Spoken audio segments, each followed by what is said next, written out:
প্রকৃত ধার্মিক কে জানেন? যে সত্যিকারে আপনাকে ভালোবাসবে, যে সত্যিকারে মানুষকে ভালোবাসে। তার ভালোবাসার মধ্যে কোনো খাত থাকে না, তার কথাবার্তার মধ্যে কোনো জটিলতা পাবেন না, যে সবসময় মন খুলে হাসতে জানে, যে সবসময় মন খুলে লোকের সঙ্গে কথা বলতে জানে, সেই কিন্তু জানেন প্রকৃত ধার্মিক।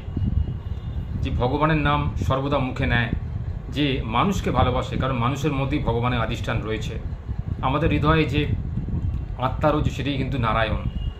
যে ভগবানকে সামনে রেখে মানুষকে ভালোবাসে সেই কিন্তু প্রকৃত মানুষ। আজকালকার সমাজে দেখতে পাবেন যে এরকম কিছু ভণ্ড সাধু বা কিছু ভণ্ড মানুষ চারদিকে রয়েছে, যারা নিজেদের ভগবানের সেবক বলে মনে করে, অথচ মানুষকে অপমান করে, মানুষকে লাঞ্ছনা গঞ্ছনা দেয়, মানুষের নামে বদনাম করে, মানুষের ক্ষতি করার চেষ্টা করে, ইত্যাদি ইত্যাদি। তো এই জাতীয় লোক কিন্তু কখনোই সত্যিকারের ধার্মিক মানুষ নয়। সত্যিকারের ধার্মিক সেই হবে যে কথায় নয় কাজে বুঝিয়ে দেবে যে সে ধার্মিক।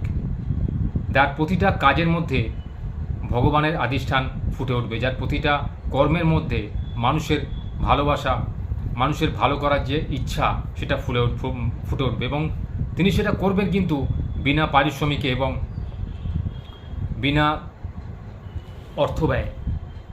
অথচ তার মুখের মধ্যে, কথার মধ্যে আপনি সেই অহংকার খুঁজে পাবেন না, যে সে আপনাকে সাহায্য করেছে বা আপনার মতো কোনো মানুষকে সাহায্য করেছে, এটা কোনোদিনই খুঁজে পাবেন না। তখনই বুঝতে পারবেন যে সেই ব্যক্তিটা খুব ধার্মিক ব্যক্তি। সবসময় যে সত্য কথা বলে, সবসময় যে উচিত কথা বলে, যে অন্যায়কে প্রশ্রয় দেয় না, তিনি হচ্ছে প্রকৃত ধার্মিক ব্যক্তি।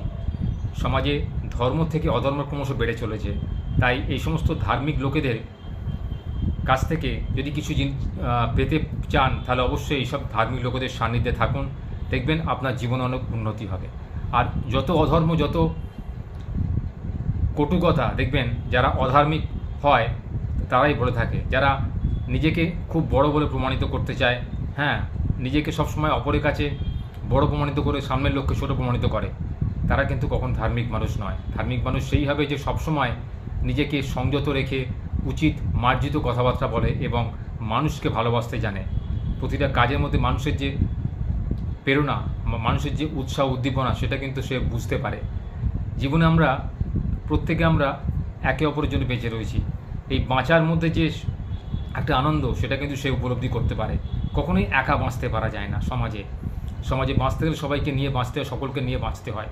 তাই মানুষই যখন সেই ব্যক্তি মানুষকে দেখবেন ভালোবাসছে, জানবেন সেই প্রকৃত ধার্মিক ব্যক্তি, যে প্রতি পদে পদে ঈশ্বরের আধিষ্ঠান বুঝতে পারেন, প্রতি পদে পদে তার কর্মের মাধ্যমে প্রমাণ করিয়ে দেন যে তিনি সত্যি একজন ভালো লোক।